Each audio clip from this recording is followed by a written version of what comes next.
இனிப்பு சாப்பிடாத, உனக்கு வந்து பல்லு சொத்தையாயிரும் அப்படின்னு சொல்றாங்கல்ல. ஸோ இனிப்பு சாப்பிட்டா மட்டும் தான் நம்மளுக்கு கேவிட்டீஸ் வருமா? ஸோ இது வந்து நம்ம 2 விதமா இது பண்ணணும். ஹைலி கேரியோஜெனிக்ன்னு சொல்லுவோம். அதிக வந்து சர்க்கரை உள்ள பொருட்கள். இது வந்து கண்டிப்பா வந்து சொத்தை வர்றதுக்கான வாய்ப்பு. இத தாண்டி நம்மளுடைய உணவுகள் வந்து எவ்வளோ நேரம் வந்து பற்கள்ல தங்கியிருக்கோ, அதுதான் வந்து மோர் டேஞ்சரஸ்ன்னு சொல்லுவோம். ஸோ ஒட்டும் தன்மை உள்ள பொருட்கள் வந்து இன்னும் வந்து சொத்தை வர்றதுக்கான வாய்ப்புகள் உண்டு. உதாரணத்துக்கு பார்த்தீங்க அப்படின்னா, ஒரு ஒரு இனிப்பு வகைக்கும் அதே மாதிரி ஒரு பொட்டேட்டோ சிப்ஸ். இது வந்து பார்த்தீங்கன்னா, அதிக ஒட்டும் தன்மை உள்ளது. ஸோ நான் யூசுவலா சொல்றது வந்து potato chips is more dangerous than அந்த ஸ்வீட் அப்படின்னு தான் சொல்லணும். ஏன் அப்படின்னா, நம்ம சாப்பிடுற துகள் வந்து அங்க எவ்வளோ நேரம் நம்ம தங்கியிருக்கோ, அத பொறுத்து வந்து சொத்தைகள் வரும். அதே மாதிரி வந்து எந்த இடத்துல ஃபார்ம் ஆகுறதுன்னு இருக்கு. நெறைய இதில பார்த்தீங்க அப்படின்னா, பற்கள்ல நமக்கு சொத்தை இருக்கிறது வெளியிலேயே தெரியாது.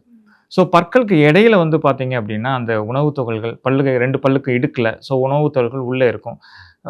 நம்ம வந்து வெளியிலே நமக்கு தெரியாது. சொத்தை இருக்கிறதே தெரியாது. சாப்பாடு மட்டும் அங்க போய் ரிப்பீட்டடா வந்து உணவு துகள் மாட்டி, அதனால வந்து பேஷண்ட்டுக்கு இனிஷியலா வந்து அவங்களுக்கு ஒரு ஒரு கூச்சமோ, அந்த பக்கம் சாப்பிடுறதுக்கு ஒரு தொந்தரவோ இருக்கும். அதுக்கப்புறம் ஒரு ஸ்டேஜ்ல வலி வர ஆரம்பிக்கும்.